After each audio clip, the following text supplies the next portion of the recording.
네, 그럼 강의를 시작을 해볼까요? 잘 보이시면은 네, 손으로 네, 해주세요. 네, 잘 잘 보여요. 보입니다. 네, 잘 감사합니다. 보입니다. 오늘도 이렇게, 아이고, 7시 반, 이렇게, 저녁 시간에 시간 할애하는 게 쉽진 않은데, 이렇게 또 오셔서 너무 반갑고, 함께 이 강의를 이제 하게 돼서 다시 한번 감사드립니다. 오늘 이제, 주제는, 불평등과 금융자본주의, 이게 조금 무겁고 딱딱한 주제긴 한데, 사실 뭐, 불평등이 문제다라고 하는 건 모두가 다 알고 있는 뭐 사실일 것 같습니다. 다만 이제 오늘 제가 강의 준비하면서 어떤 걸 조금 이제 고민을 하게 됐냐면은, 이 불평등 문제를 어떻게 해결해야 되는 거지? 각자 처해 있는 환경 속에서 이 불평등 문제를 어떤 방식으로 무엇이 이 불평등을 해결할 수 있을까? 여기에 조금 포커스를 맞췄으면 좋겠어요. 뭐 내용은 이제 뭐 불평등과 관련돼서 여러 가지 이슈들을 말씀을 드리겠지만, 결론 부분에서는 좀 고백을 하건데 결론이 조금 약합니다. 왜냐하면은 저도 아주 뾰족한 대안이 있는 건 사실 아니거든요. 그럼에도 불구하고 함께 이 강의를 듣고 오늘 이제 오신 분들과 그걸 조금 같이 좀 토론을 해보고 싶어요. 어떻게 해야 우리 불평등을 해결할 수 있을지. 네, 그럼 준비된 내용을 조금 더 얘기를 해볼게요. 오늘 크게는 한 세 가지 꼭지로 얘기 드리려 합니다. 이 불평등과 관련된 현상과 현실이 어떻게 되는지, 불평등하다 그러는데 얼마나 그러면 불평등한 건지를 좀 체계적으로 말씀을 드리겠습니다. 두 번째는 그럼 이 불평등 문제가 야기되는, 그러니까 불평등이 발생돼서 야기되는 이제 문제들, 그런 부분을 조금 말씀드리고, 그리고 마지막으로는 앞서 얘기 드린 것처럼 그럼 이 불평등을 어떤 방식으로 해결해야 될까? 뭐 요새 이제 뭐 기본소득이나 뭐 기본자산 이게 많은데 그거 관련된 얘기도 한번 해보겠습니다. 이게 아마 작년 9월 달쯤에 나왔던 기사입니다. 9살 어린이가 집 9채를 가지고 있다. 이런 아주 자극적인 기사가 나왔었죠. 자극적이다 보다는 뭐 실제 현실이니까 이게 이 기사가 단편적으로 우리 한국 사회의 불평등 현실을 좀 보여주고 있는 게 아닌가 싶습니다. 구체적인 데이터 좀 찾아봤거든요. 그때 나왔던 발표했던 보도자료 내용도 제가 캡처했는데, 10세 이하, 그러니까, 말이, 10살 이하에 있는 이제 그 연령들이 얼만큼 그러니까 집을 보유하고 있느냐. 맨 1등이 보니까 19채를 가지고 있고요. 공동 10등이 보니까 총 7채, 평균적으로 7채 가지고 있고, 연령 보니까 13세네요. 네. 이런 게 현실. 아마 이런 기사를 보면은 어떤 마음이 드신 거겠어요. 저는 이 기사를 보고, 야, 정말 다른 세상에 살고 있구나, 라고 느꼈어요. 우리가 동시대를 살고 있지만 전혀 다른 세계를 함께 이 한국 사회에 살고 있다라고 하는 걸 다시 한번 깨달아서, 한편으로 내 처지에 대해서 고민이 되기도 하고, 혹은 이런 사회 문제를 어떻게 해결할까 고민이 되기도 했습니다. 두 번째 챕터는 그런 거예요. 이 상위 연령별로 상위 30 위에 있는 이제 임대 보유 주택 현황. 이 보시면 이제 10세 같은 경우는 174채.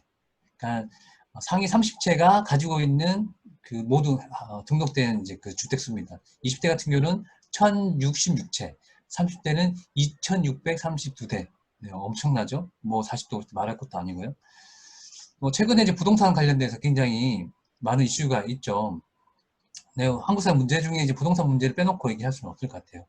뒷부분에 관련돼서 좀 더 얘기를 드리겠습니다. 어쨌든 방금 보여드린 거는 단편적인 거지만 한국 사회를 볼 수 있는 몇 가지 이제 현실이라고 볼 수 있습니다. 내용을 좀 더 보겠습니다. 일단은 이제 우리가 전체적으로 우리가 가계 경제, 지금 이제 저는 일반 거시 경제를 좀 다루고 있지는 않고요. 가계를 중심으로 경제 현상을 좀 바라보고 있어요. 크게 경제 주체는 세 주체라고 하잖아요. 정부, 기업, 가계.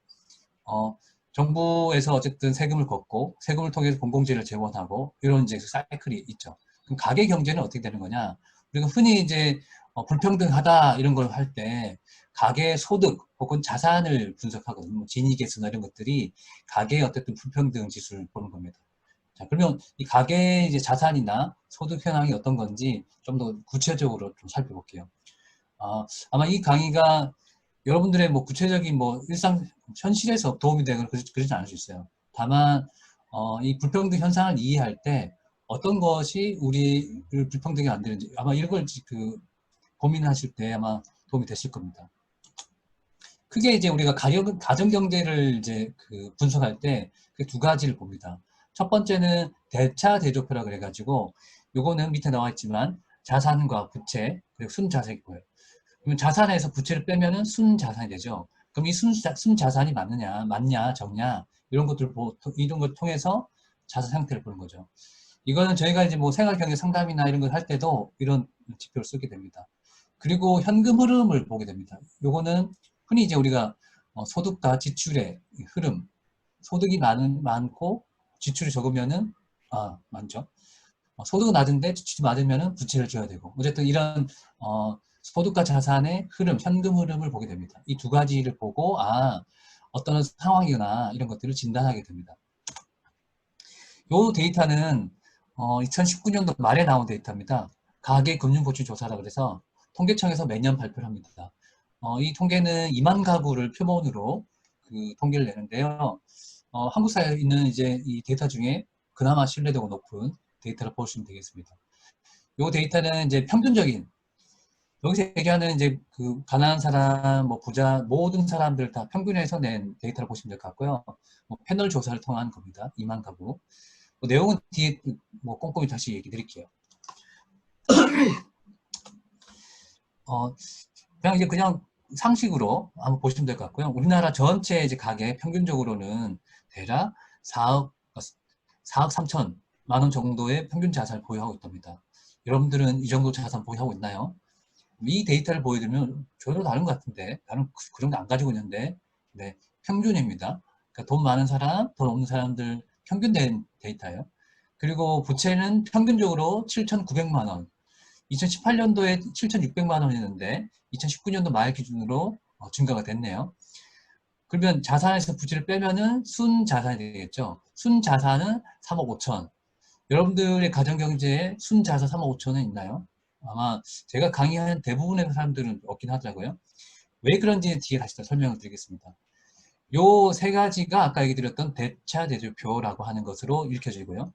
요 뒤에 있는 게 현금 흐름입니다. 근데 소득이 어떻게 되는 거냐? 평균적으로 5,800만 원이 소득입니다. 요것도 굉장히 높게 느껴지죠? 평균입니다. 돈을 많이 버는 사람, 돈을 적게 버는 사람의 평균 됐을 때 대략 5,800만 원. 연봉 기준입니다.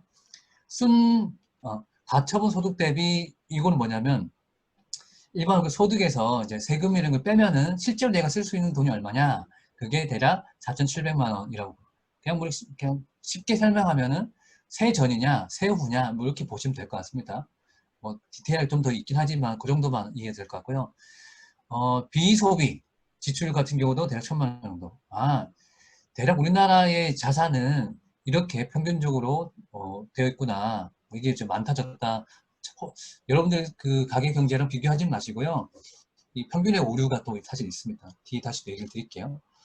이 상태에서 그러면 이제 하나하나 그 꼭지를 떼서 좀 보겠습니다. 그럼 가계의 자산 구성은 어떻게 되느냐?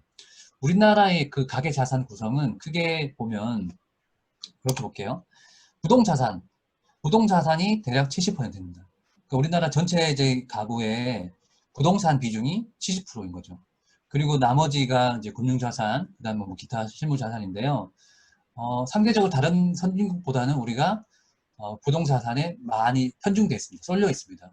그러다 보니까 부동산의 어떤 뭐 가격이라든지 혹은 부동산 정책이 굉장히 예민하고 이슈가 되죠.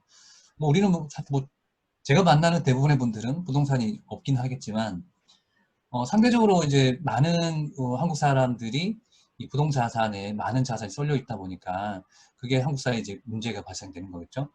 이거는 이제 기본 상식으로 좀 알아주시면 될 것 같고요. 가볼게요. 그럼 이걸 이제 소득 분위별로 소득은 크게 10구간으로 나눌 수도 있고 5구간으로 나눌 수 있습니다. 보통은 이제 5분위라고 이렇게 얘기하기도 하고 10분위로 얘기하기도 합니다. 이 데이터는 5분위로 나눴네요. 1분위는 이제 소득이 적은 사람, 5분위는 소득이 많은 사람 이렇게 이제 구분이 되어 있습니다. 내용을 보면 1분위의 순자산 보유액은 어떻게 되느냐? 평균적으로 1억 정도 되고요. 5분위는 대략 7억 6천 정도 되네요. 이 데이터의 핵심은 이렇게 보시면 될 것 같습니다. 이제 소득 상위 20%, 그러니까 5분위를 얘기합니다. 상위 50%, 상위 20%가 전체 자산의 대략 42%를 차지하고 있고요.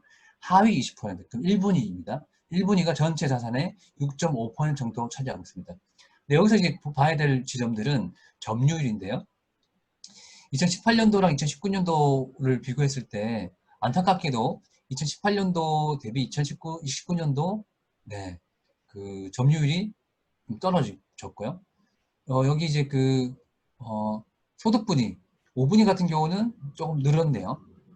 그러니까 5분위를 보면 상위 20%가 더 많은 자산을 조금 더 가지게 됐다. 이렇게 해석이 되겠네요. 또 볼게요. 이걸 이제 연령별로 분석을 한 겁니다. 이 데이터를 가져온 이유가 우리나라 이제 데이터 중에 이제 가계 소득이나 가계 자산을 연령별로 나와 있는 데이터가 별로 없는데 이 가계 금융복지 조사가 거의 유일하게 연령별로 이걸 추정하고 있습니다. 연령별로 나눴던 20대, 30대, 40대, 50대, 60대 이렇게 보시면은 내용도 좀 보시죠. 네. 20대 미만은 대략 7,796만 원. 네. 아마 이 데이터를 보더라도 20대 정말 그럴까? 네, 평균입니다. 평균 순자산이라고 보시면 될 것 같아요. 뒤에 그거에 대한 부연 설명 좀 더 다시 드릴게요. 그리고 30대, 40대, 50대, 60대 있습니다. 종사자 지유별, 그럼 내가 어떠한 직업을 가지고 있느냐에 따라서 이 소득 격차도 발생이 되고 있습니다. 좀 더 가볼게요. 오늘 좀 분량이 조금 많아가지고 제가 좀 빠르게 얘기를 하긴 할 텐데 중간에 혹시 뭐 좀 어려운 내용이라든지 이런 게 있으면 말씀 주십시오. 댓글 창에 남겨주시면은 제가 강의 끝나고 다시 부연 설명을 하도록 하겠습니다. 자, 그럼 이거를 이거는 이제 제가 이제 분석한 데이터인데요. 연도별로 이 자산을 한번 분석해 봤습니다. 요거는 한국에서 없는 자료를 제가 사실 만든 거예요. 앞서 이제 가계금융고치 조사 자료 데이터를 바탕으로 자산을 좀 분석해 봤습니다. 자, 그러면 이 자산의 이제 격차가 얼마나 날까? 제가 궁금해가지고 연구를 해봤는데요. 자산 1분위에 있는 사람이랑 자산 5분위에 있는 사람들입니다. 요거는 2012년도부터 2018년도까지를 시기열적으로 제가 분석을 해봤는데요. 자산 1분위에 있는 사람이랑 자산 5분위에 있는 사람의 격차가 대략 52배 정도 됩니다. 그러니까 자산이 없는 사람, 자산이 많은 사람의 격차가 52배나 된다는 얘기죠. 뒤를 또 볼게요. 자, 그러면 이게 이제 연도별로 그럼 어떻게 이제 추세가 어떻게 되느냐. 여기서 봐야 될 맨 위에 있는 이 선이 자산 5분위입니다. 쭉 증가가 되고 있죠. 맨 밑에 뭐 자산 1분위겠죠. 네, 거의 증가가 되지 않았습니다. 6년간 내용을 봤더니 자산 1분위는 대략 700만 원 정도가 증가되는데 자산 5분위는 동일 기간에 2억 원. 그러니까 자산이 증가되는데 돈이 많은 사람들은 더 많이 증가되고 돈이 없는 사람들은 조금 증가되고 이게 이제 자산 격차가 계속 벌어지고 있다는 거죠. 불평등하다라고 하는 것은 다들 알고 계시지만 얼만큼 불평등하고 이게 불평등의 어쨌든 추세가 어떻게 되는 거냐.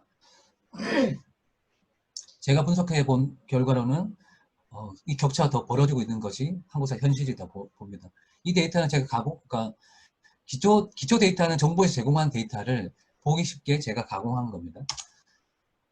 그 다음에 이걸 이제 중앙값으로 분석해요. 앞에는 이제 평균값이었고요. 이 내용들은 중앙값입니다. 자산 1분위의 중앙값, 자산 5분위의 중앙값이 어떻게 변현되느냐. 자, 그러면 이제 우리가 어떤 통계를 볼 때 기본적으로 하나 있는데요. 평균이 있고 이제 그 중앙값이라는 게 있습니다. 이거는 조금 개념을 좀 알고 계십니다. 평균은 1등부터 10등까지 다 해가지고 평균 낸 거 우리가 얘기하죠. 뭐 10명이면 나는 10 하면 평균 나오는 것처럼. 이 중앙값은 이런 겁니다.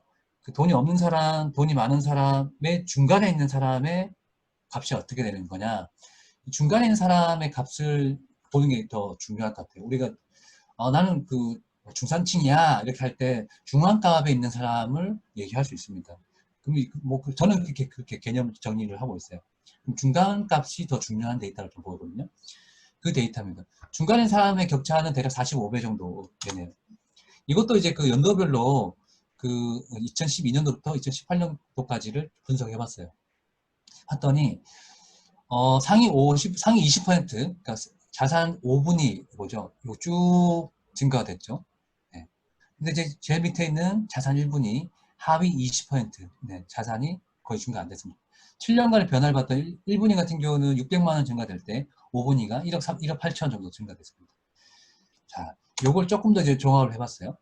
이 데이터는 뭐냐면은 금평균이랑 이 자산 중앙값의 갭이 좀 발생되는 거 아니냐. 평균이 상대적으로 높고 중앙값이 좀 낮습니다. 평균은 더 높아지는데 중앙값은 계속 가만히 있으면은 어떻게 될까요? 이 격차가 계속 벌어지고 있는 거거든요. 근데 이제 재미난 데이터인데요. 맨 위에 있는 것이 자산 5분입니다. 그러면 이 자산 5분이 상위 20% 안에도 격차가 발생되고 있어요. 그러니까 상위 10%랑 혹은 상위 뭐 1% 이렇게 하잖아요. 여기도 격차가 어마어마하게 벌어지고 있는데 그 다음이 자산 1분입니다. 돈이 없는 사람의 격차도 늘어나고 있어요.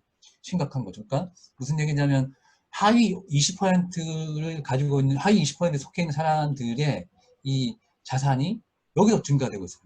가난한 사람들이 더 가난해지고 여기서 격차가 더 벌어지고 있는 겁니다. 그러니까 이제 사회 양극화가 일어난다고 했는데 양극화가 또 이중 구조로 되어 있는 거예요. 자산 5분위에도 양극화가 있고 자산 1분위에도 양극화가 있습니다. 다른 이제 2, 3, 4분위 같은 경우는 이렇게 이 격차가 크지는 않죠. 요게 이제 저는 굉장히 중요한 거라고 생각하거든요. 그러니까 이제 이 꼬리가 훨씬 더 길고, 그러니까 이런 거죠. 요렇게 되는 거잖아요. 요거와, 그러니까 요거랑 요거 이렇게 이제 보시면 될 것 같아요. 영을 볼게요. 이걸 또 연령별로 제가 좀 봤어요. 제가 이제 청년 정책을 만들다 보니까 이 필연적으로 연령별로 그럼 이게 어떻게 형성됐을까 이걸 좀 들여다보고 있거든요. 같이 한번 볼게요. 이 데이터도 30대, 20대, 30대, 40대, 50대, 60대라고 보시면 될 것 같습니다. 가구 연령별 평균 자산이 평균이 어떻게 되는 거냐 이것도 2012년도부터 2018년도까지를 분석해 본 거예요. 데이터 뒤에 걸 보시면 돼요. 요게 이제 50대입니다. 50대. 우리나라 이제 그 평균적으로 누가 가장 많은 자산을 가지고 있느냐. 지금 50대가 권력도 가지고 있고요. 돈도 가지고 있어요. 네. 그 다음이 여기 이제 40대입니다. 그 다음에 60대 이렇게 돼 있는데요. 여기, 네. 여기가 20대이죠. 보시면은, 직관적으로 보이시죠? 20대의 자산이 이게 증가가 됐느냐. 거의 증가가 안 되고 있죠. 7년 동안에 20대 같은 경우는 952만 원 증가될 때 50대가 5,234만 원 증가됐네요. 그러면 이 20대와 50대의 자산 격차는 대략 4.8배. 그러니까 4.8배가 난다는 거는 삶이 그만큼 4배 정도 차이 난다는 얘기거든요. 50대가 누리고 있는 어떻게 보면 권력 혹은 그 자산, 돈 이런 것과 지금 현재 20대가 누리고 있는 자산, 권력 이런 것들이 현저히 차이 나는 거예요. 그러니까 이제 분쟁이 생기고 갈등이 생기고 뭐 그런 게 아니겠나 싶은데요. 좀 더 가볼게요. 이 내용들을 중앙값으로부터 봤습니다. 가구주 연령별 중앙값이 그럼 어떻게 되냐. 아까 잠깐 앞서 얘기 드린 것처럼 평균이 있고 중앙이 있다고 그랬잖아요. 이 데이터도 저는 굉장히 유의미했는데요. 잘 보시면은 이 중앙값 20대 같은 경우에 중앙값이 어떻게 변화되는가 이걸 보고 제가 놀랐어요. 20대 같은 경우에 보니까 7년 동안에 마이너스가 발생했습니다. 그러니까 무슨 얘기는 2012년도에 이 중앙에 있는 사람의 중앙값이 5,632만 원이었는데 2018년도 말 기준으로 봤을 때 5,100만 원이었던 거예요. 그러니까 자산이 감소됐죠. 중간에 있는 사람의 자산이 감소됐다는 얘기는 뭔가요? 그러니까 이 20대 같은 경우는 자산이 줄은 거거든요. 평균적으로는 늘었어요. 그런데 중앙에 있는 사람의 자산은 감소가 됐다는 게 굉장히 좀 유의미한 데이터입니다. 자, 이 내용들을 이제 또 따로 봤어요. 자, 이건 또 뭐냐면은 20대 안에 이제 20대 이제 그 평균적으로 가지고 있는 사람이랑 그러니까 중앙에 있는 사람 갭 차이를 또 분석해 봤어요. 2012년도부터 2018년도까지를 봤더니 잘 보이시죠? 2018년도에 이 갭이 많이 벌어졌죠. 자, 이 얘기는 뭐냐? 20대 안에서도 자산 격차가 발생되고 있다는 겁니다. 그러니까 돈이 없는 20대, 돈이 많은 20대. 뭐 흔히 얘기하면 우리 뭐 금수저, 흑수저 얘기하잖아요. 몇 년 전에 그런 논쟁이 있었는데 실제로 데이터에서도 금수저가 있고 흑수저가 있죠. 엄연히 존재하는 현실입니다.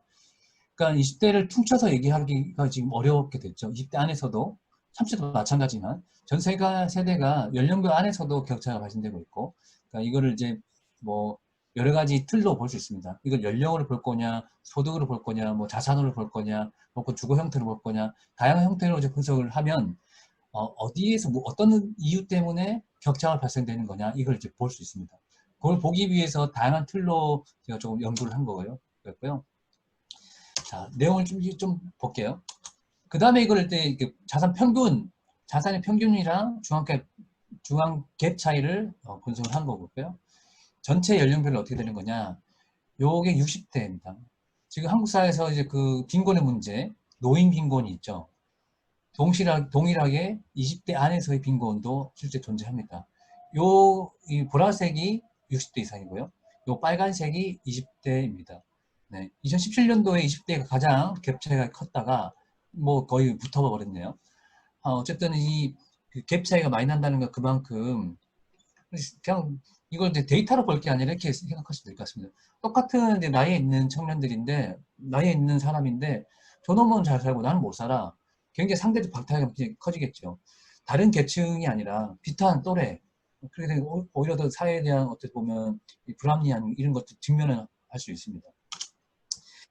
이것도 입주 형태를 좀 살펴봤어요. 입주 형태를 보면은 뭐 뻔히 알 수 있는 거죠. 자기 집에 있는 사람이랑 전세 사는 사람이랑 월세 사는 사람이랑 누가 더 불행합니까? 불행이라보다는 누가 더 자산을 많이 가지고 당연히 이제 자기 집을 가지고 있는 사람이 자산을 많이 가지고 있잖아요. 분석한 데이터도 마찬가지입니다.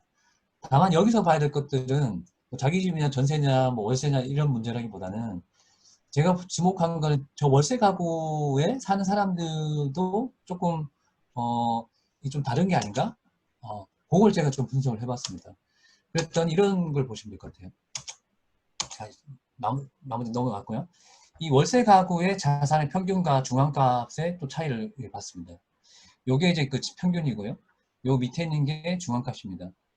아까 잠깐 느끼셨을 때 이제 소득이 없는 사람의 갭 차이가 늘어났고 20대의 이제 그 안에서도 갭 차이 늘어났고 월세 가구도 늘어났습니다.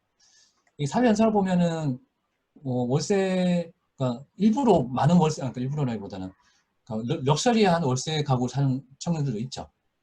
청년뿐만 아니라 그런 이제 럭셔리한 말이 좀 이상하지만 어쨌든 그런 월세도 봤을 겁니다. 저기 고시원에 살고 있는 월세 가구도 있고요.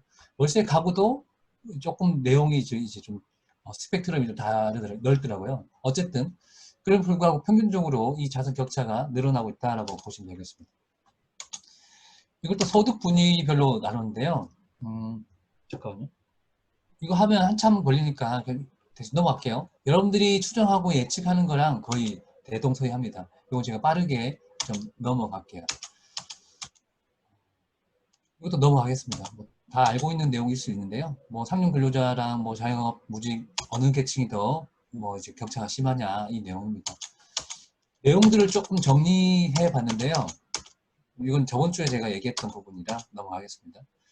일단은 그러면 아까 자산이 있고 그다음에 이제 부채가 있고 그걸 빼면 순자산이라고 했잖아요. 순자산의 현황을 좀 보면 순자산 1억 원 이하, 그러니까 자산, 부채나 이런 거 다 빼고 순수하게 내가 가지고 있는 돈 1억, 그러면 가지고 있는 인구가 전체의 30% 정도 됩니다. 32.1% 되네요. 그러니까 3명 중에 1명은 다 돈이 없는 거예요.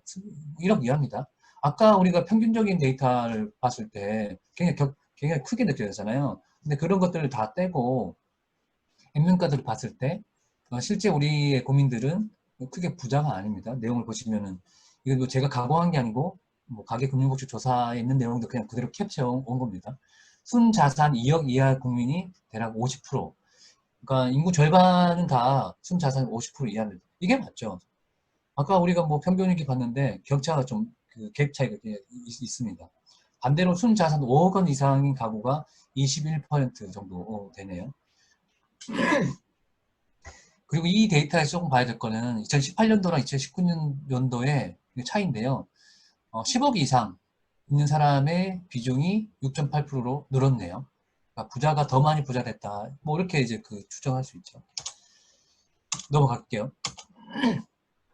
이것도 이제 똑같은데요. 순자산의 이제 평균이랑 중앙값 차이가 어떻게 되는 거냐. 이것도 똑같이 20대의 순자산 평균과 중앙값이 계속 늘어나고 있습니다. 앞서 봤던 내용이랑 동일합니다. 로직은 똑같습니다. 넘어갈게요. 자, 그럼 이 내용들을 제가 좀 빠르게 스킵했지만 핵심적인 내용을 중심으로 정리를 해봤어요. 그러면 이 유형별로 자산이나 평균값이 어떻게 이제 되는 거냐 내용을 좀 이제 보면 연령별로는 20대와 60대가 격차가 큽니다. 이거 제가 정한 용어인데요. 고격차라 그래서 이쪽에 있는 그 대상군들이 격차가 굉장히 크죠. 상대적으로 30대가 격차 좀 적고요. 근데 이제 저 30대도 점진적으로 더 늘어나고 있는 거는 보여지고요. 종사장 지위별로는 무직이나 혹은 일용직 여기가 격차가 심하고, 그다음 가구원 수는 1인 가구, 2인 가구 여기가 격차가 심합니다. 그리고 뭐 미혼, 사별, 이혼, 전세, 월세, 그다음 소득 1분위 이런 계층들이 격차가 좀 더 심해지고 있습니다. 아마 전체적으로 보면은 아마 한눈에 정리가 될 것 같습니다. 쉽게 얘기하면은 어려운 사람이 더 어렵게 됐다. 이렇게 이제 정리할 수 있겠죠. 한국 사회 이제 크게 이제 우리가 소득 불평등이라고 얘기하는데, 소득 불평뿐만 아니라 자산의 격차도 심해지고 있죠. 뒤에 다시 얘기하겠지만 피케티라든지 이런 경제학자들 동일하게 주장하는 것이 이 자산 격차가 더 심화되고 있기 때문에 이 문제를 해결해야 된다 이렇게 주장도 많이 합니다. 뒤에 관련돼서는 또 다시 얘기 드릴게요. 앞서 제가 있는 데이터만 가지고 이제 분석을 했던 결론에는 취약한 계층에 더 집중되고 있는 것이 현실이었고, 저의 진단 결과입니다. 그리고 안타깝게도 현재 이제 청년 계층, 여기서 뭐 모든 청년이 다 그런 건 아니겠지만 일반적 청년들의 어쨌든 그 격차 이런 것들도 심화되고 있고, 그게 세대 간 격차가 있고 또 세대 내 격차도 발생되고 있습니다. 그 세대 내 세대 간 격차를 이제 증가시킨 원인 중에는 주거, 일자리, 혼인, 소득 이런 요소들이 작동이 됩니다. 이런 것들을 왜 이제 그러면 말씀드리냐면 저 요소가 됩니다. 자, 그러면 이 불평등 문제가 그러니까 알겠어. 불평등이 심하구나까지는 알겠는데 불평등이 심한 것이 문제인가? 이것도 좀 다른 결입니다. 불평등 할 수 있습니다. 그러니까 가난한 사람도 인간답게 살 수 있죠. 사회복지 잘 돼 있거나 뭐 그러면은 돈이 상대적으로 적게 벌지만 그럼에도 불구하고 인간답게 살 수는 있습니다. 그런데 우리나라는 그런 것이 좀 부족하죠. 그러면 이 불평등으로 인해서 어떤 사회 문제가 야기되는 건지 한번 짚어볼게요. 이건 뭐 제가 이제 분석하는 건 아니고 외부에 있는 연구자분들이나 이런 박사님들이 한 걸 제가 조금 취합을 해봤어요.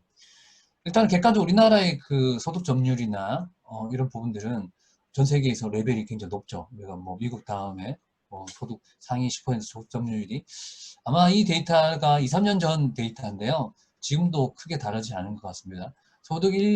상위 1% 소득 점유율도 아마 비슷한 수준이라고 제가 알고 있습니다. 지니 개수 뭐 마찬가지인데요. 뭐 한마디로 얘기하면은 전 세계적으로 우리나라가 불평등하구나. 우리나라만의 문제가 아니라 전 세계적인 문제긴 한데 우리나라가 다른 나라들보다 상위 링크돼 있다. 그만큼 살기 어렵다. 이렇게 보시면 될 것 같아요. 자, 그러면 이 자산 불평등이 어떤 사회적 문제를 하게 되는 거죠? 첫 번째는 교육 불평등이 되어 있습니다. 이 데이터는 아마 많이 보셨을 것 같아요. 2017년도에 나왔긴 한데요. 2018년도, 2019년도랑 비슷합니다. 요거는 이제 뭐 소위 얘기하는 뭐 스카이라고 얘기하죠. 서울대, 연대, 고대 여기에 있는 이제 학생들의 자산 상태를 지금 본 게 있어요. 이게 이제 그 장학금을 이제 받으려면은 자기 소득이나 이런 것들 증명하게 돼 있거든요. 그때 이제 그 데이터로 분석을 한 거라고 합니다. 봤더니 서울대생 74%가 소득 10에서 9분위더라. 아까 이제 소득 분위를 1분위부터 5분위로 나눌 수도 있고 10분위로 나눌 수 있다고 그랬잖아요. 이거는 10등계로 나눴네요. 10분위, 그럼 소위 얘기하면 잘 사는 사람들이 이렇게 다 포진되어 있는 거죠. 고려대, 연세대 마찬가지입니다. 내용을 또 볼게요. 자, 그럼 이거를 이제 다른 데이터를 봤는데요. 황유성 그 박사님, 연구원이 낸 데이터가 있었어요. 봤더니 소득 1분위, 2분위, 뭐 3분위, 4분위 부모의 소득별로 대학 진학률이 어떻게 되는 거냐. 보시면 부모의 소득이 5분위일 경우에는 4년제를 갈 확률이 81.4%. 소득 1분위, 부모의 소득이 1분위일 경우에 4년제를 갈 확률이 37.4, 확률이 아니죠. 퍼센테이지. 그 다음에 뭐 빚이나 차이가 나죠. 뭐 너무 뻔한 얘기긴 한데 이게 어쨌든 객관적인 데이터를 보는 거랑 우리가 추정하는 거랑 좀 다를 것 같아요. 객관적으로도 어쨌든 부모의 자산에 따라서 자녀의 그 대학이 결정된다. 사실 뭐다 알고 있는 내용이죠.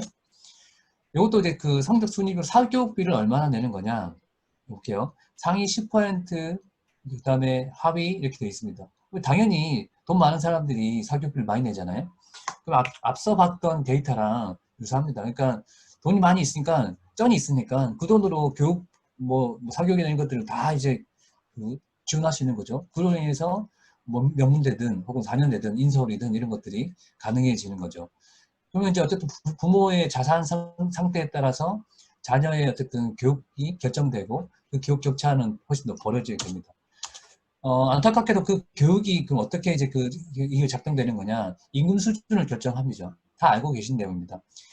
고졸의 임금 수준을 100이라고 냈을 때 전문대졸, 대졸, 대학원의 임금 수준은 이만큼 차이 나죠. 차이가 날 수 있습니다. 어쨌든 뭐 많이 배웠고 뭐 그러니까 그럼에도 불구하고 우리가 좋은 사회로 한다면은 이 격차가 줄어야 되겠죠. 근데 우리나라는 이 자기 학벌 수준에 따라서 임금 수준이 달라지니까 당연히 뭐 인서울 하려고 그러고 스카이 가려고 하는 거 아니겠습니까? 근데 그 누굴 탓할 문제는 아닌 것 같아요. 그게 일단 사회 현상이니까요. 살아남기 위해서는 어쩔 수 없는 거라고 이렇게 얘기를 하죠. 어쨌든 두 번째 이제 문제는 이제 건강 불평등을 이야기합니다. 불평등이 건강 불평등까지 됩니다. 자, 이거는 잘 보시면 교육 수준별 암 사망률이 어떻게 되는 거냐. 앞서 거랑 앞에 있는 데이터랑 연동되는 건데요. 초졸 이하가 이게 어떻게 읽어야 되나요? 인구 10만 명당이니까요. 185명이 10만 명당 이제 암 사망할 때 정대료 이상은 요 수치네요. 65세 이상, 이거는 30에서 64세 이상. 그냥 이제 어쨌든 이제 교육 수준별로 어쨌든 우리가 질병에 영향을 주고 있다 보시면 될 것 같고요. 뒤에 이제 보시면 사회적 경제 사망률도 마찬가지예요. 교육 수준, 직업 계층, 가구 소득에 따라서 사망률이 달라지는 거죠. 고소득층의 사망률, 저소득층의 사망률. 네. 그러니까 돈이 없으면은 그러니까 거칠게 얘기하면 빨리 죽는 겁니다. 안타깝게도. 제가 조금 이제 이 좀 거친 용어를 쓰긴 하는데요. 뒤에 관련돼서 조금 더 이제 얘기를 하겠습니다. 빨리 넘어갈게요. 실제 건강 격차는 11.3년이라고 합니다. 그러니까 돈이 없는 사람이랑 돈 많은 사람의 격차가 이렇게 심각한 거고요. 그리고 여성과 남성의 격차도 조금 있네요. 일단 넘어가겠습니다. 그리고 불평등한 나라일수록 정신질환이 굉장히 증가된다고 합니다. 네, 여기 이제 미국이 있겠죠. 영국이 있죠. 아까 이제 상위 1%의 집중도 혹은 10% 집중도 이렇게 봤을 겁니다. 우리나라도 아마 이쯤 있지 않을까 싶습니다. 정신질환 하니까 생각나는 것은 요새 이제 지자체에서 많이 하고 있는 게 이제 마음 건강 사업 이렇게 많이 하잖아요. 청년들 대상으로도. 네, 실제로 이제 청년들 만나보면 마음이 굉장히 많이 골마 터지잖아요. 그게 이 청년이 나약해서라기보단 이 사회 구조가 불평등한 구조에 있다 보니까 정신질환이 생기는 겁니다. 마음이 건강하지 않게 되는 거죠. 그래서 그거를 사회적 질환이라고 볼 수 있고, 그러니까 지자체나 중앙정부에서도 그런 사업에 이제 사업비를 내는 겁니다. 뭐 당연한 거겠죠. 요거는 이제 자살 위험 학생의 증가가 왜 이렇게 되는 거냐. 뭐 자살 관련돼서는 뭐 데이터를 보지 않더라도 우리나라가 전 세계에서 2등인가 뭐 그럴 겁니다. 1등이었다가 아마 뺏겼어요. 뭐 뺏겼다는 표현이 좀 그렇지만 2등 정도 됩니다. 어쨌든 그런데 이제 우리가 IMF 금융위기 이후부터 쭉 자살률이 계속 증가돼가지고 지금 계속 탑을 거의 1등, 2등을 찍고 있는 거죠. 뭐 헬조선입니다. 뭐 헬조선이라는 말이 좀 별로지만 살기 어려운 나라죠. 스스로 목숨을 끊는 나라니까요. 자, 그러면 이 불평등은 미래 활력을 떨어뜨리게 됩니다. 그러니까 이 격차가 심한 나라일수록 어쨌든 미래에 대한 희망을 잃어버리게 되고 열심히 할 동기가 생기지 않죠. 그러니까 과거에 우리가 개발도상국 시절에는 열심히 노력하면 누구나 다 성공할 수 있고 누구나 다 이제 부가 쌓인다라고 그렇게 이제 인식이 됐지만 지금은 그렇나요? 그렇지 않잖아요. 다 인식하고 있는 거 아닙니까? 태어난 순간부터 직업이나 계층이나 이런 게 결정되는 거죠. 뭐 소위 세습 자본이라고 보통 얘기하는 그런 것도 우리가 다 인식하고 있는 거니까요. 실제로 그런 데이터라고 봤을 때도 그렇다더라라고 합니다. 이 불평등은 실제로 사회적 신뢰를 떨어뜨리죠. 남을 못 믿는 거겠죠. 네. 그게 이제 이 사회적 신뢰도가 어떻게 되는 거냐. 스웨덴, 노르웨이, 핀란드, 뭐 우리 흔히 아는 북녘 국가들 여기 사회적 신뢰가 높죠. 복지가 좋고 이런 나라들은 사회적 신뢰가 높습니다. 그러니까 연대를 할 수 있고 어떤 세금도 더 내고 그런 사회적 신뢰가 높기 때문에 세금도 더 내는 게 아닌가 싶습니다. 안타깝게도 미국이나 이런 격차가 심한 나라들은 사회적 신뢰가 이제 떨어지게 되는 거죠. 그것도 이제 이 윌킨슨이라고 하는 분이 쓴 책에 정리가 되어 있더라고요. 불평등한 국가일수록 건강, 사회적 문제 이런 것들이 다 증가되고 있다. 우리나라 살인 뭐 마찬가지죠. 자, 근데 이 불평등이 이제 전 세계적인 국제 기구에서도 문제의식을 가지고 있고 이 문제를 해결한다라고 이제 계속 주장하고 있습니다. OECD도 그렇고요. IMF도 그렇고, ILO 국제노동기구도 마찬가지고 다 동일하게 이 불평등 문제 해결해야 된다. 이거 그대로 놔두면은 문제가 생기니까 해결되는 거 아니냐라고 이 국제기구들도 함께 동일한 목소리를 내고 있습니다. 자, 그러면 이 불평등은 그러면 왜 이제 발생되고 무엇을 그러면 이 해결해야 되는 거냐? 그걸 좀 얘기 드릴게요. 네, 지금 15분 남았네요. 거의 다 빨리 할게요. 네, 죄송합니다. 속도는 괜찮나요? 네, 그냥 할게요. 자, 그러면 이 무엇이 불평등 강화시킨 거냐? 크게 이제 개념적으로 얘기하면, 저는 이제 이 돈 중심 사고방식, 이 재테크랑 거의 이제 비슷한데, 이걸 우리가 돈을 중심으로 어떤 사고방식을 하는 순간, 남들과 어쨌든 사회적 신뢰는 떨어지고, 그리고 최근에 이슈되고 있는 능력주의라고 하는 어떤 허상, 어, 이미 격차가 있는 상태에서 능력주의는 허구라고 보통 얘기합니다. 그러니까 이미 기울어져 있고, 요즘 뭐 몇 달 전에 공정함이 굉장히 이슈였잖아요. 그 공정함은 똑같은 출발선을 만드는, 그러니까 기회를 동등하게 준다고 하는 게 공정함이 사실 아니잖아요. 뒤에 다시 우리가 뭐 토론을 해봐야 되겠지만, 근데 이 능력주의라고 하는 것은 기회를 공평하게 주겠다. 그러면 거기서 승리한 사람은 그 어떤 승리의 과실을 따먹을 권리가 있다. 이렇게 보통 얘기하는데, 여기서 이제 봐야 되는 것은 이 사회 구조, 이 격차가 계속 증가되고 있는 이 사회 구조 속에서 그럼 이 능력이라고 하는 것은 본인 스스로의 능력인가 혹은 만들어진 능력인가 부모의 백그라운드인가 이런 것들을 함께 유주로 살펴봐야 되는데 그런 것들은 굉장히 좀 부족한 게 아니었나 싶은데 어쨌든 저도 주장하는 바는 이 능력주의라고 하는 것이 불평등을 더욱더 강화시킨 게 아니냐라고 생각합니다. 그리고 경쟁이 뭐 나쁜 건 아니지만 이 왜곡되어 있는 상황에서 이 경쟁 관계라고 하는 것은 이미 출발선이 다르고 경쟁에서 질 수밖에 없는 게임이 아니냐. 여기 오늘 얘기하지 않았지만 공무원 시험 준비하는 것도 마찬가지죠. 공무원 시험 보통 다들 일반 인식할 때 가장 공정한 게임이다 이렇게 얘기합니다. 열심히 공무원 시험만 준비하면은 뭐 합격할 수 있으니까 거기 뭐 비리가 없는 거니까 그렇게 하겠다, 공무원 시험만 준비하겠다 이렇게 얘기하는 경우도 봤는데요. 근데 이제 또 하나 연구 데이터를 보니까 공무원들의 합격률을 봤더니 누가 그럼 합격하는 거냐? 안타깝게도 다 알고 있는 것처럼 부모의 어떤 재산과 소득이 많은 사람들이 더 합격할 가능성이 더 높다 이렇게 이제 분석이 되죠. 그럼 이거 어떻게 설명을 할 것이냐? 자, 어쨌든 이 경쟁이라고 하는 것들도 조금 더 디테일하게 좀 살펴봐야 되는 것 같다라고 생각하고요. 그 다음에 이제 마지막으로 재테크. 저는 제가 강의할 때 이렇게 소개하거든요. 안티 재테크 강사다 이렇게 얘기를 합니다. 그러니까 재테크 때문에 우리 요즘 뭐 그 부동산도 마찬가지고 갭투자들 막 정부가 그래서 갭투자를 못하게 이제 막겠다 이렇게 나왔지만 너무 늦었죠. 이미 이제 재테크를 통해서 자산 증식을 할 만큼 한 사람들은 뭐손 털고 나왔겠죠. 이 중산층 사람들은 불안감에 지금 이제 그 주반채 가지고 뭐 이렇게 있는 게 아닌가 생각이 되기도 하는데요. 어쨌든 저는 이런 기제들이 불평등을 강화시킨다고 생각합니다. 일단 넘어갈게요. 자, 그럼 이걸 이제 어떤 방식으로 해결해야 되는 거냐. 대안은 아까 이제 그 문제 원인과 이런 것들을 진단하면서 조금씩 나오긴 했는데요. 제가 생각하는 대안을 먼저 얘기하기 전에 불평등 오늘 주제잖아요. 제가 궁금해서 그 불평등의 불을 빼고 그럼 평등은 뭐냐? 평등을 사전적으로는 권리, 의무, 자격 등이 차별없고 고르고 한결같음이 평등이라고 사전 정의가 되더라고요. 대한민국 헌법에는 이렇게 나와 있습니다. 모든 국민은 법 앞에 평등하다. 누구든지 성별, 종교, 사회적 신분에 의해 정치, 경제적, 사회적 이런 영역 차별을 받지 아니한다. 네. 그러니까 불평등이 사실 뭐 평등하다 이렇게 되는 거 아닌데요. 차별하지 않는다가 사실 이 평등이라고 합니다. 자, 그럼 이 평등도 크게 세 가지 정도의 평등으로 나뉜다고 학자들이 얘기하더라고요. 첫 번째 기회의 평등입니다. 요즘에 공정함 이슈가 나왔을 때 보통 1번을 얘기하죠. 누구나 다 공정하게 어떤 뭐 기회를 제공하면은 그게 사회 역할이 됐다 이렇게 얘기하는데요. 그 다음에 조건의 평등, 마지막이 결과나 산출에 대한 평등입니다. 보통 이제 보수 진영에서는 기회 평등을 많이 얘기하고요. 진보 진영에서는 결과나 산출에서 평등.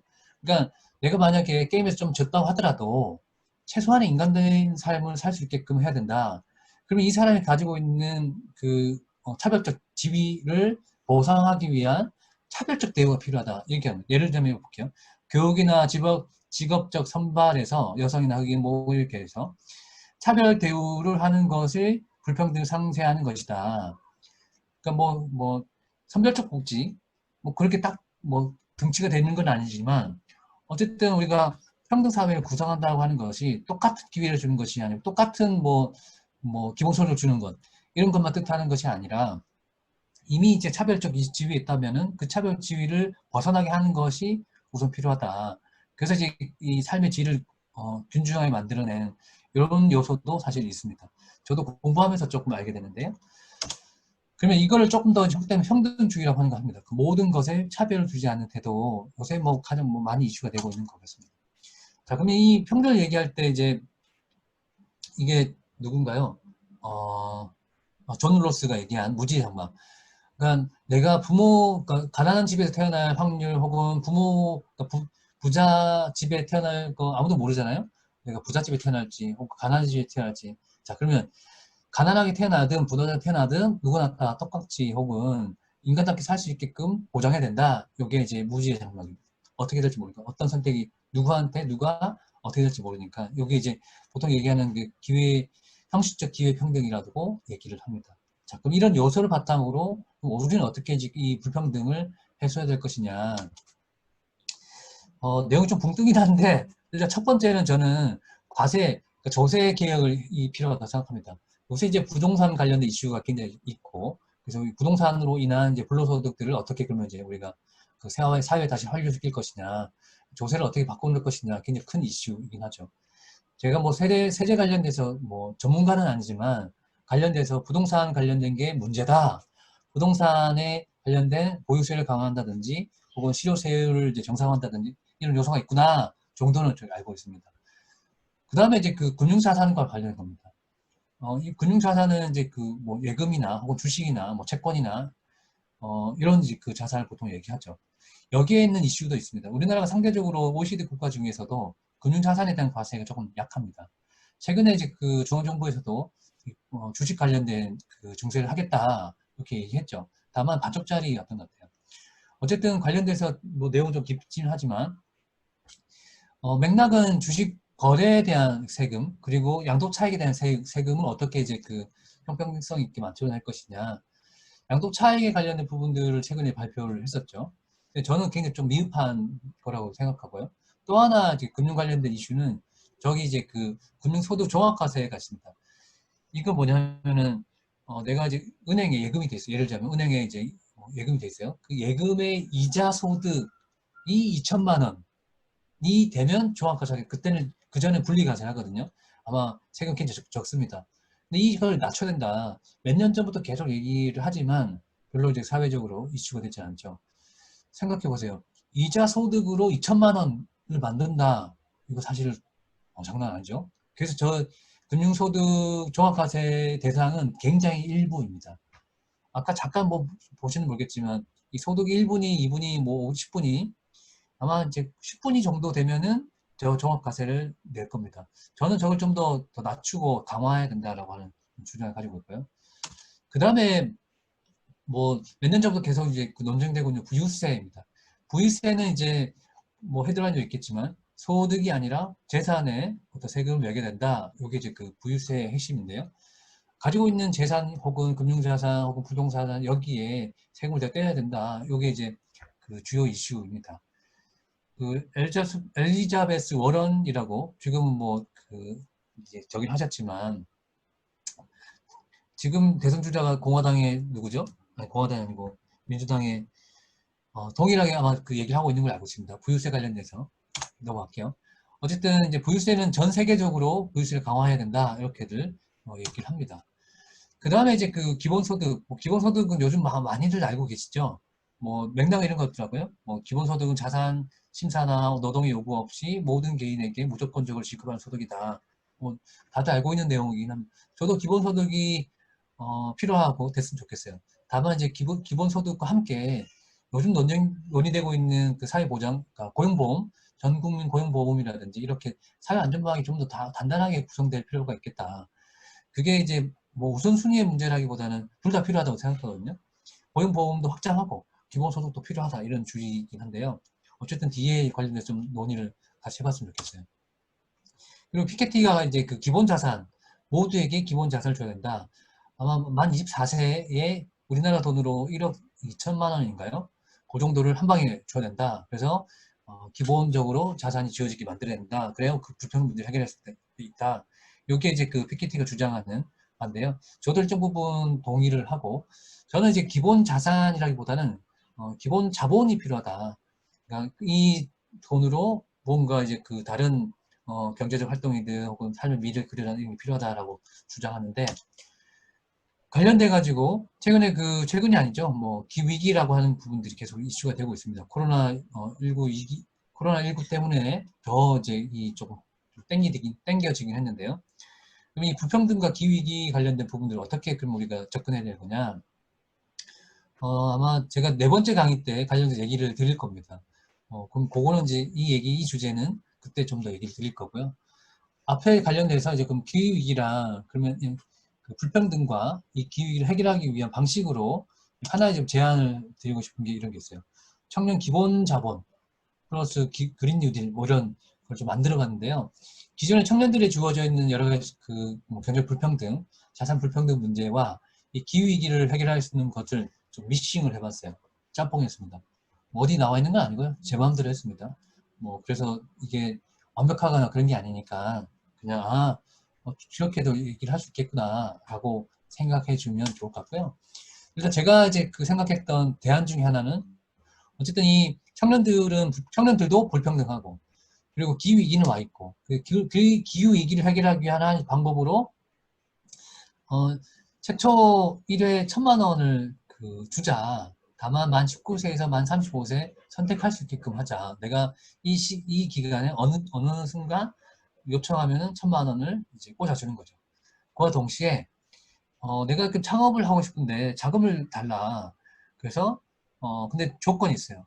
뭐 저탄소 혹은 에너지 전환을 위한 아까 얘기했던 그린 뉴딜과 관련된 창업을 할 경우에 1억까지 최대 15년간 1%로 빌려주는 거예요.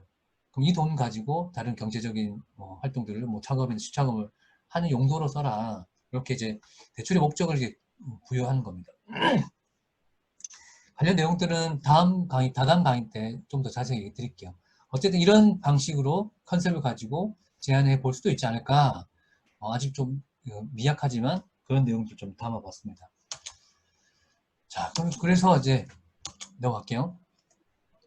오늘 제가 준비한 강의는 이제 뭐 1시간 가량 이렇게 쭉 했습니다. 일단 내용을 조금 이제 정리를 하자면은 이렇게 볼게요. 일단 우리나라의 그 불평등한 상태는 전 세계적으로도 우리는 심각한 국가 중에 한 나라라고 보여지고요. 그 격차가 더 많이 벌어지고 있고, 근데 그 격차가 누구한테 벌어지고 있는 거냐? 60대 혹은 20대 청년들 사이에 격차가 벌어지고 있다. 그 흔히 얘기하는 금수저, 흑수저 있다. 이 격차를 어떻게 하면 이제 우리가 뭐 줄여낼 것이냐. 격차가 그럼 문제냐? 격차 때문에 발생되는 사회적 문제가 있다. 뭐 건강이니 교육이니 여러 가지 사회 문제를 야기하니까 이 불평등을 해소하는 것이 굉장히 중요하다. 또한 오늘 제가 다 얘기는 못 드렸지만 이 불평등으로 인해서 기후위기 혹은 재난 상황이 발생했을 때 훨씬 더 재난에 많이 노출이 되죠. 그 미국 같은 경우에 이제 그 코로나19가 누가 더 많이 감염됐느냐, 그걸 데이터를 보니까 흑인들과 그다음에 이제 가난한 사람들이 훨씬 더 많이 그 노출되고 감염이 됐죠. 사망자도 아마 더 많고 그렇게 아마 데이터가 분석된 걸로 알고 있습니다.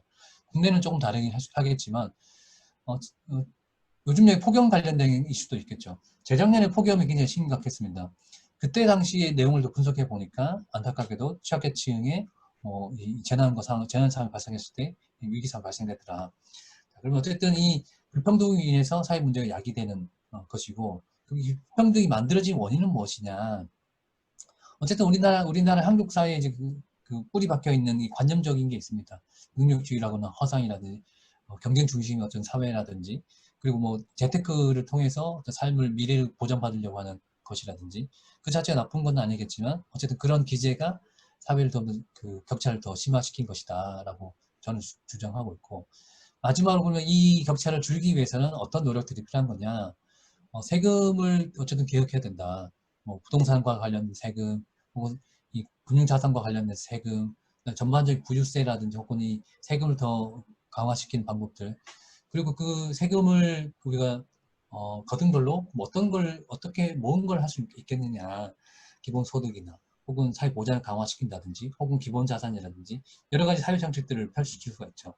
사회복지세 뭐 마찬가지겠지만 어쨌든 그런 노력을 통해서 불평등을 완화시킬 수 있지 않겠냐라고 저희 주장을 오늘 얘기를 드렸습니다.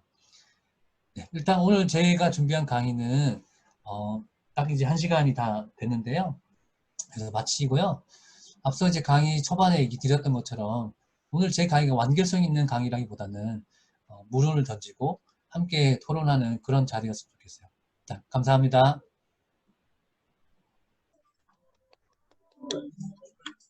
고생하셨습니다. 감사합니다. 네, 고생하셨습니다.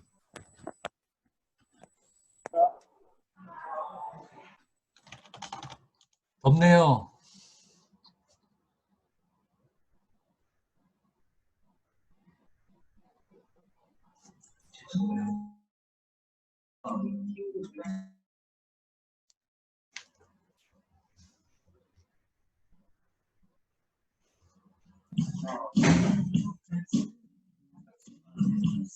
네, 은주님 진행해 주세요.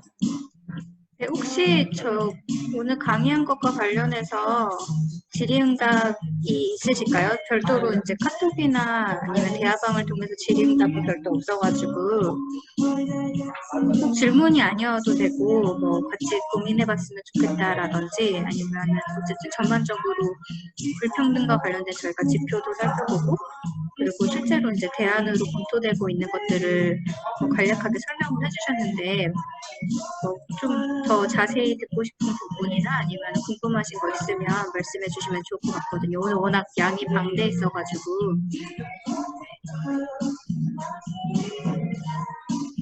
너무 완벽한 강의였나요?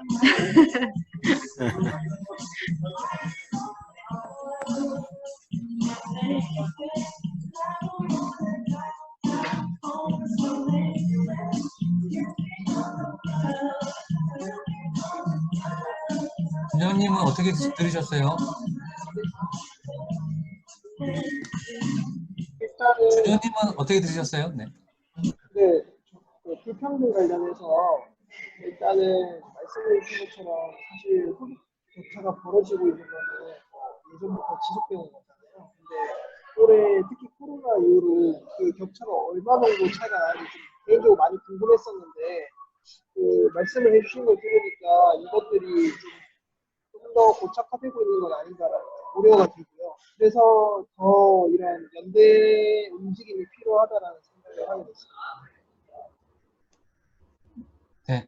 오늘 강의에 제가 담지를 못했는데 중앙정부에서도 이제 불평등 관련돼 가지고 인식은 하고 있는 것 같아요. 그래서 이제 문재인 정권 초반에 소득 주도 성장이라고 아마 들어보셨죠?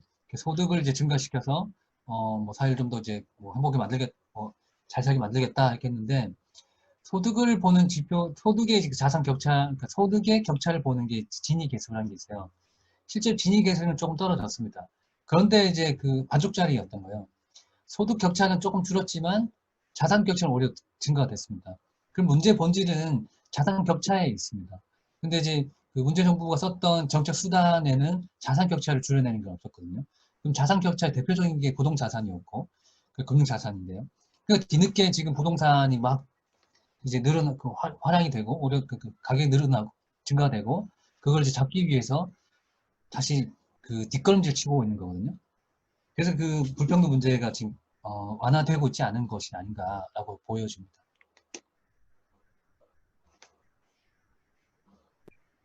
안녕하세요. 네. 안녕하세요.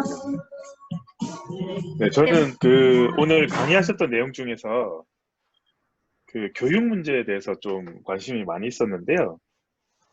이제 한 몇 년 전부터 계속 그런 얘기는 기사화가 많이 됐던 것 같아요. 뭐 서울대 같은 경우도 서울대생의 뭐 80%가 뭐 상위 몇 프로의 자녀다 뭐 이런 얘기가 많이 있었는데 저는 그게 최근에 뭐 저도 이제 고등학교 졸업한 지 오래돼서 잘 모르겠지만 그 고등학교 교육이 지금 굉장히 좀 그 많이 격차가 벌어져 있다고 얘기를 많이 들었거든요. 뭐 자사고라든지 일반고 문제가 일반고 애들은 공부를 안 한다든지 뭐 자사고를 가지 못하면 뭐 서울에 있는 소위 이제 스카이나 뭐 좋은 대학을 가지 못하는 그런 현상들이 좀 많이 공고화되어 있는 것 같은데 이런 문제를 지금 해결하기 위한 어떤 방향성이나 그런 개선책이 도입이 되고 있을까요? 그런 부분에 대해서 좀 궁금하거든요. 일단은 그 질문을 주시긴 했는데 잘 모르겠어요. 제가 교육 전문가는 아니라 가지고 관련돼서 정책을 보진 않은데 혹시 운주님이 뭐 보신 게 있을까요?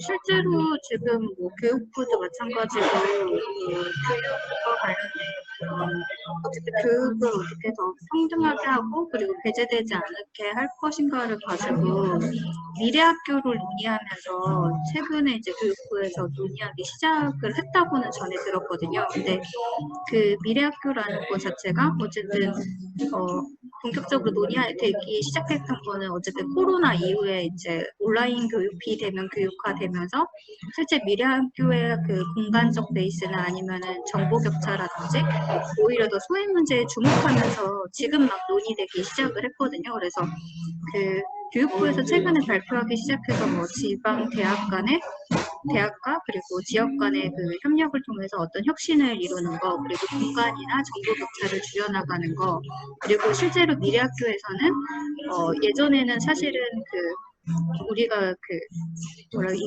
클래스를 나누긴 좀 그렇지만 어쨌든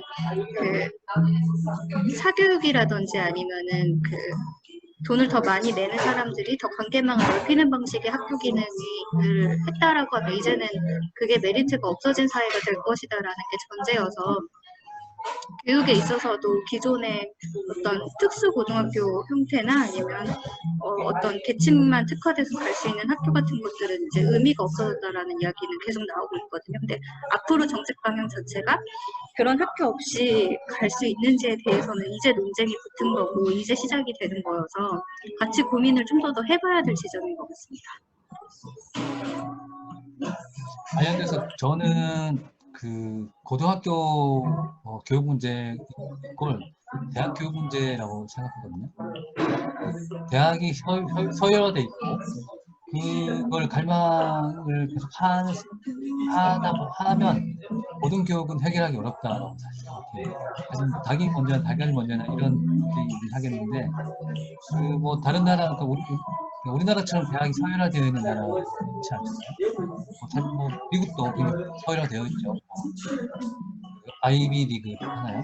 근데 이제 어쨌든 우리나라의 그런 대학 교육의 이제 그래서 이 서열을 해놓은 라고 다들 알고는 있는데 그렇다고 그러면 뭐 프랑스 1대학, 뭐 10대학 이런 식으로 만들 수 있느냐 만들기는 어려운 것 같아요. 근데 그런 논의는 계속 하고 있는 것 같아요. 그래서 저희 결론은 어쨌든 고등학교 문제, 고등교육의 문제랑 이 대학교의 문제를 한 틀에서 바라보지 않으면은 문제를 해결하기는 어렵겠다라고 보여집니다.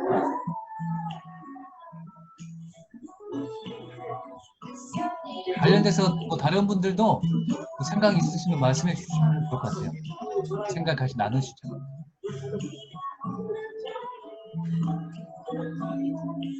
저는 오늘 따로 드릴 말씀은 없어요. 강의가 너무 완벽했나요?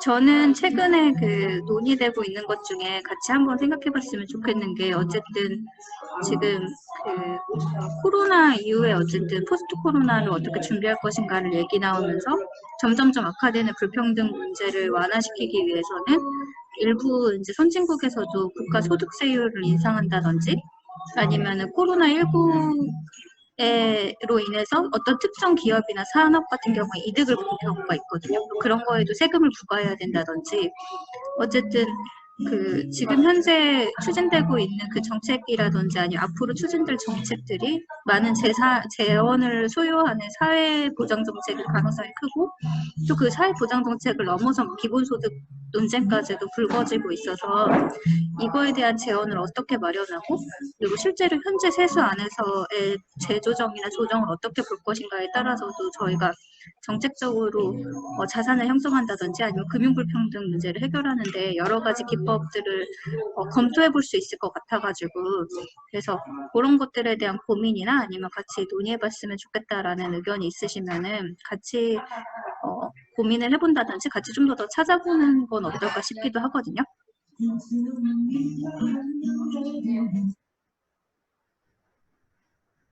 네. 아마 그 로보세라고 하죠. 그 로보세를 매게 된다. 그 세금을 재원으로 그 기본소득 하자. 이렇게 이제 많은 주장이 있는 걸로 저도 알고 있어요. 다만 이제 그 포스트 코로나 이후에 이제 필요한 게 증세나 이런 것들도 반드시 필요한데 또 하나의 그 관점은 그 어떻게 이제 그 탈석탄 혹은 탈성장할 것이냐. 그러니까 우리가 이 지금의 우리가 그 삶의 스타일, 그러니까 소비 스타일이나 이런 것으로 계속적으로 지속적으로 살아가면은 증세를 해도 그러니까 세금을 더 걷어도 부족할 것이고 그걸로는 기후위기를 극복하기 어렵지 않겠냐. 그러면 요새 이제 그 뭐 시민사회에서는 이제 그린 뉴딜이라고 많이 주장을 하는데 그린 뉴딜을 하기 위해서는 그, 그 탈성장이라고 하는 이 화두를 던질 수밖에 없고 그래야 이제 우리가 과거처럼 살지 않을 수 있는 게 아니냐라고 저는 생각하거든요. 그래서 이제 그게 논의가 그 동시에 일어나야 된다고 생각해요. 이게 따로 놀지 않은 거기 때문에 저는 동시에 그런 걸 어떻게 생각하냐. 그래서 이제 소비세를 더 강화시켜야 되는 거 아닌가 이렇게 뭐 주장을 하기도 하거든요. 혹시 이거에 대해서 다른 분들은 어떻게 생각하세요?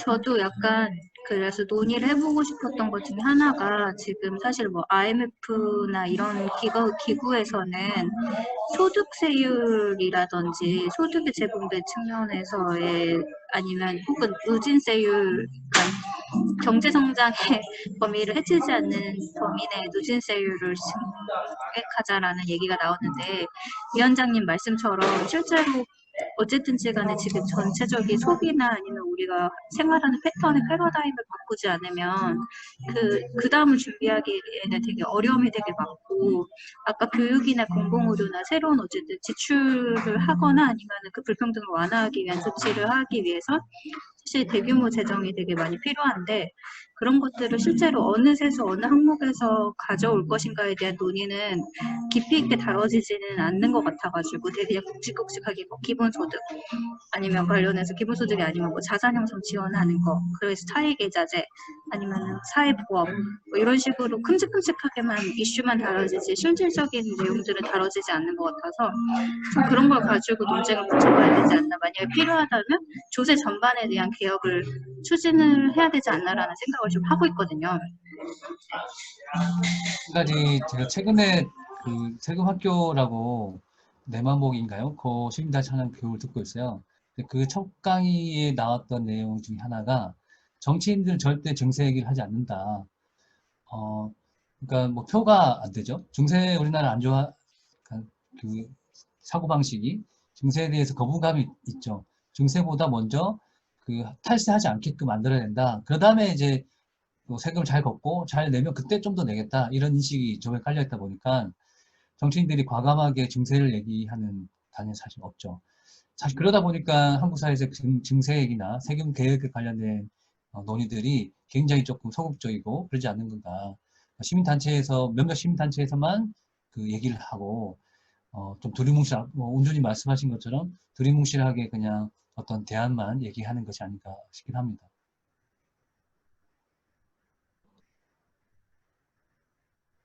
갑자기 또 조용해졌네요.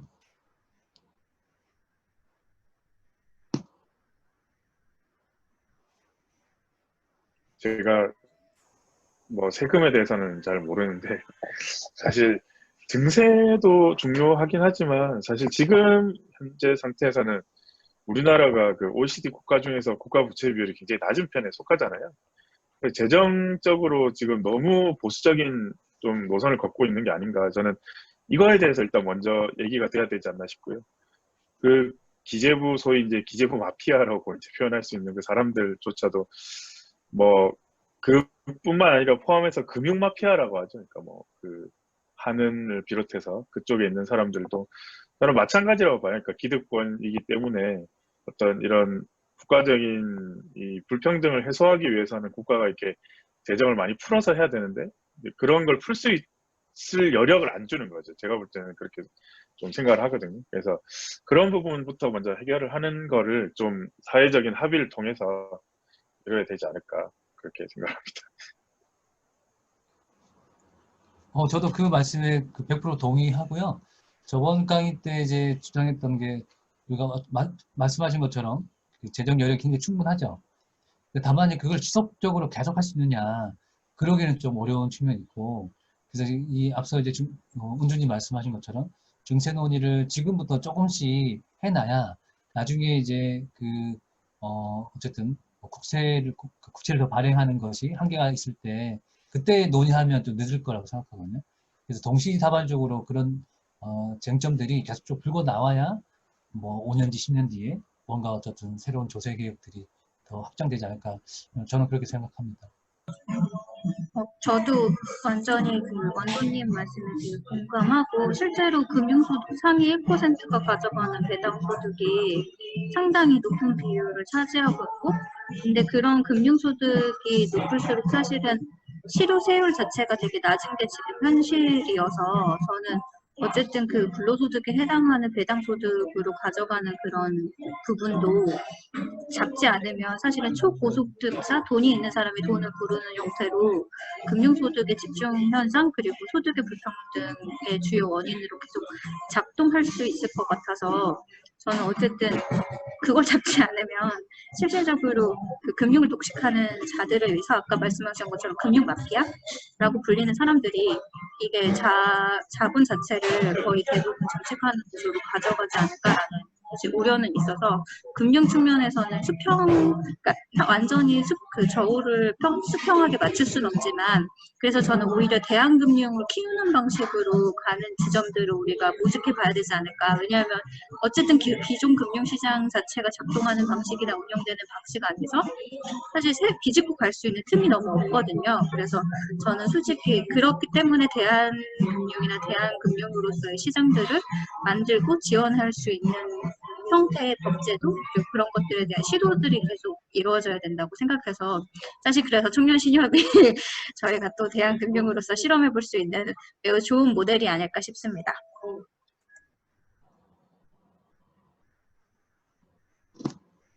혹시 우리 조민식 선생님 오늘 그 대화를 못 하신 것 같은데 오늘 혹시 강의 관련돼 가지고 질문이나 고민되는 사항 혹시 있으세요? 아, 네, 들리시나요? 네. 저는 오늘 이야기 들을 때 내가 뭐랄까 평소에 그냥 체감만 하고 있었던 거를 지표로 보게 되니까 이게 뭐라고 표현해야 될지 착잡하다고 해야 되나요? 그냥 지금 제 눈앞에다가 놓여 있는 그런 게 그 말 말고는 사실 표현하기가 힘든 것 같아요. 제가 당사자이고 저 또한 이제 올해로 대학교 4학년이고 이제 직업을 가져야 되는데 막상 직업을 가지려고 보니까 취업 시장도 지금 거의 막혀 있는 상태고 코로나 때문이죠. 올 상반기에다가 채용 계획이 거의 다 취소돼 버리는 바람에 취업 시장도 거의 막혀 있는 상태고 그런 와중에 또 이제 불평등이나 이런 것들은 더욱 심화되고 있는 걸 보고 보니까 지금 제 입장으로서는 착잡하다는 말밖에 안 나와요. 그거 말고 이제 뭐 어떤 의견이나 다른 거를 내기에는 지금 강의를 듣고 나서 머릿속에 너무 복잡해져 가지고 다른 말씀을 드릴 수가 없을 것 같습니다. 우선 죄송합니다. 답답하죠. 그래서 대안이 뭐냐.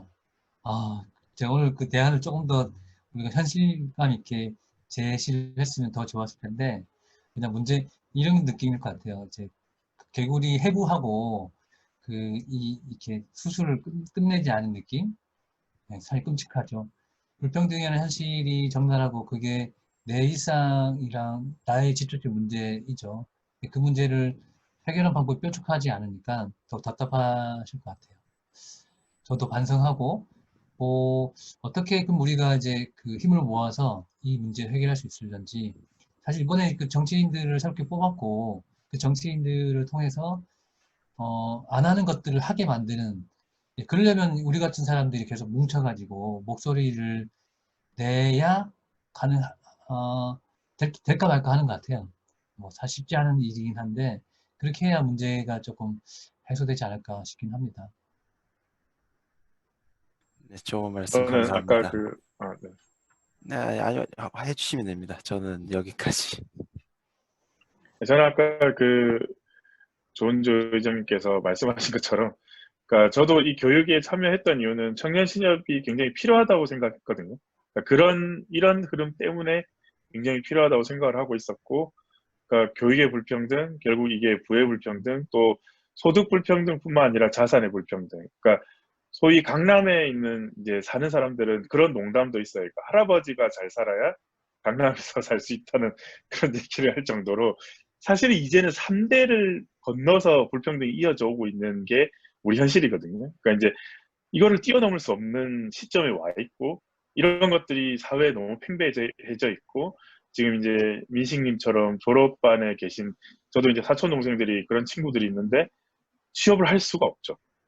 그러니까 이제 아예 완전히 절벽에 있는 상태이기 때문에, 그래서 더 청년 신협 같은 움직임이 더 좀 탄력을 받아서 좀 적극적인 무브먼트를 통해서 사회에 좀 이렇게 파장을 일으키고 좀 커져야 된다고 생각을 하고요. 그러니까 그게 좀 대안이 될 수 있을 것 같고, 거기서 또 다른 이제 뭔가 해결책을 찾아야 되지 않나 그렇게 생각합니다. 감사합니다. 열심히 하겠습니다.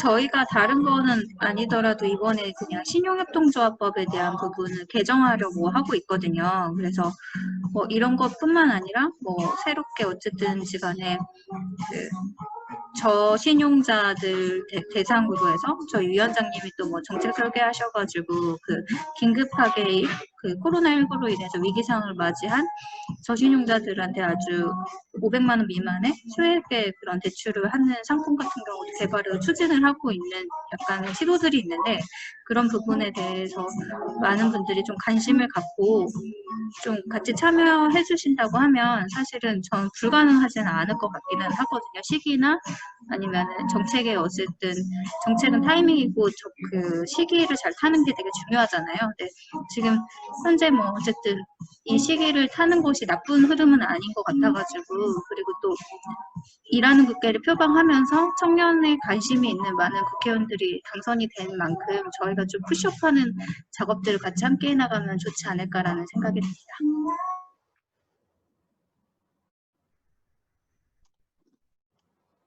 네, 저희 같이 해요.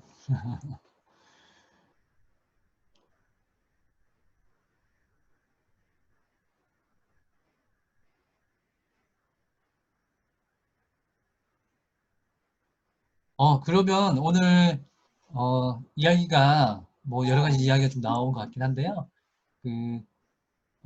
다음 주도 저희가 강의 있죠? 관련해서 은주님 소개해 주시면 좋을 것 같아요. 네, 저희가 매주 이게 강의를 진행을 하고 있는데요. 사실, 오늘도 30분이 다 되도록 아무도 처음에 들어오지 않아서 되게 많이 걱정을 하긴 했는데, 그래도 저희가 1차시 부채를 권하는 사회 이후에 오늘 이제 불평등과 금융자본주의라는 그 제목으로 진행을 했고, 그래서 저희가 이제 좀 오늘은 좀 답답했다면, 고구마 100개 먹은 것처럼 좀 답답했다면, 그 다음으로는 그렇다고 하면 대안으로서 우리가 검토해 볼 수 있는 게 무엇이냐? 바로 이제 저스트머니라고 불리는 정의로운 금융에 대해서 저희가 한번 살펴보자. 사실 청년 신협 같은 경우에도 이 저스트머니의 한 부분 사례가 될 수 있다고 저는 보는데요. 그 전체적으로 저스트머니가 지향하는 관점, 가치, 그리고 실제로 추진했던 사례 같은 것들을 중심으로 아마 말씀을 해주시지 않을까 싶고, 실제로 저스트머니라는 책을 또 번역을 하셨었어요, 저희 위원장님이. 그래서 그 내용을 중심으로 해서 저희가 한번 쭉 그 내용을 살펴보고 대한금융으로서의 그 발전 가능성, 그리고 우리나라에 어떻게 도입을 하면 좋을지를 같이 좀 논의하면 좋겠습니다. 네, 지금 보이는 그 위원장님이 들고 계신 그 저서가 저스트머니라는 책인데 그게 번역하신 거예요, 위원장님이. 그래서 같이 보시면 좋을 것 같습니다. 참고로 제가 다 한 거 아니고요. 저는 숟가락만 얹혔고, 다른 이제 번역하신 분들이 공동으로 해 주셔가지고, 저는 거의 한 일이 없습니다. 다만 요 파일은 우리 카톡방에 제가 공유를 해 드릴게요. 파일로 있으니까요. 아마 다음 주 오실 때 이 책을 얇습니다. 한번 읽고 오시면 도움이 될 것 같고, 저는 다음 주 강의는 이 책을 기반으로 강의를 이제 하려고 하고요. 앞서 이제 은준님께 말씀 주신 것처럼 사례에 관련된 내용이 포함해서 해드리도록 하겠습니다. 네, 그리고 방금 이제 저희 위원장님이 보여주셨던 책자 참고해 주시면 좋고, 오늘 수업한 내용 관련돼서 강의 자료는 저희 그룹 채팅방에 올려주셨거든요. 그래서 사실 이게 이제 줌 회의 끝나고 이거 창을 닫으면 요거 다운로드 받으실 수가 없으시니까 여기서 다운 받으시면 좋을 것 같습니다.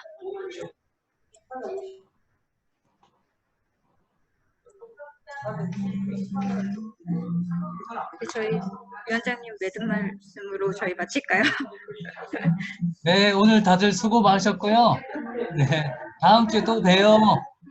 네, 감사합니다. 고생하셨습니다. 네, 고생했습니다.